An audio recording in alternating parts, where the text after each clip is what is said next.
大家好，我是大卫，欢迎您来到我的频道。今天我将向大家介绍一种非常适合养鱼新手的品种——孔雀鱼。孔雀鱼体型较小，适应能力强，繁殖也相对容易。对于养鱼新手而言，这是一种极佳的练手品种。通过养殖孔雀鱼，您不仅能够迅速掌握养鱼知识，还能更容易地体验到养殖成功所带来的成就感和乐趣。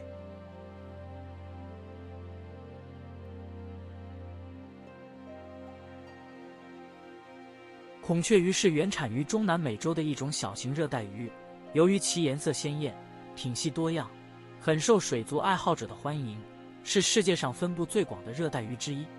孔雀鱼的拉丁名是 Poecilia reticulata， 也叫孔雀花江、凤尾鱼、古比鱼等。孔雀鱼对于养殖环境的适应能力很强，喜欢的水质为偏弱碱性的环境， pH 值在7至 7.5 的范围是最佳的。适宜的养殖水温在22至26摄氏度，短时间10摄氏度的水温也能存活，但低温环境抗病能力下降。孔雀鱼对于饲养水体的适应能力也是很强的，即使不适用气泵，也不容易出现缺氧现象。不过考虑到动物福利，还是要按照常用的养鱼公式，1厘米的鱼1升水来规划饲养密度。也就是说，10条2厘米长的鱼，至少提供20升的水体。孔雀鱼成鱼的体型不大，雄鱼体长一般是2至4厘米，大型品种可以达到5厘米，雌鱼体长通常是3至6厘米。孔雀鱼是明显具有雌雄差异的生物，雄性的体色鲜艳，雌性的体色要暗淡很多。在亚成鱼阶段，观察臀鳍是最直接的区分方法。雄鱼的臀鳍变异成交配器官，是棒状的，雌鱼则是正常的扇形臀鳍。孔雀鱼的繁殖方式不同于大多数的鱼类，它们是卵胎生繁殖的，鱼卵不是在体外受精，雌雄在交尾后，鱼卵会在雌鱼的腹中发育成幼鱼，直接将幼鱼产出体外的。通常第一次繁殖的雌鱼生产数量较少，大多在10至20条之间，后续繁殖随着体型的增大，一次可以生几十到上百条小鱼。加上孔雀鱼几乎每个月都会产小鱼，小鱼3个月就能长大开始繁殖后代，所以也被叫做百万鱼。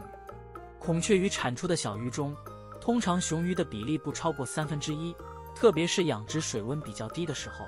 雌鱼的比例会更高。所以水族爱好者经常通过提供26摄氏度以上的繁殖水温来提高雄鱼的比例，毕竟从观赏角度来说，雄鱼要好看很多。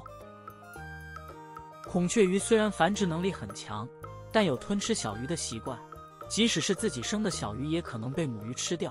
所以在繁殖缸尽量多种植一些水草，让幼鱼有躲避的地方。在母鱼临产的时候，也可以将其进行隔离，用专门的小鱼隔离网，将母鱼装在隔离网里，让生出的小鱼从网里掉落而避免被吞食。孔雀鱼的食性比较杂，动物性饵料和植物性都可以，水藻是很不错的活饵料，人工合成的饲料对于日常使用也是可以的。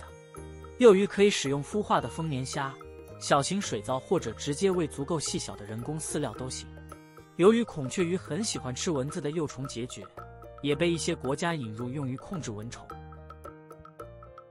孔雀鱼的身体颜色、尾鳍形状、胸鳍形状受到不同基因的控制，人们通过不同品系的杂交繁育，创造出很多原生种不具有的色彩和形态。即使你不懂遗传学，通过采用不同颜色和品系的雌雄鱼进行杂交，也能产出不一样的后代，这也是孔雀鱼可玩性的另一面。相信掌握了水质、水温、饲喂和繁殖技术后，每个新手都能感受到饲养孔雀鱼的乐趣。感谢您看到节目最后，节目中有不对的地方还请您留言指正，也希望您能订阅我的频道，期待与您在下一期节目再见。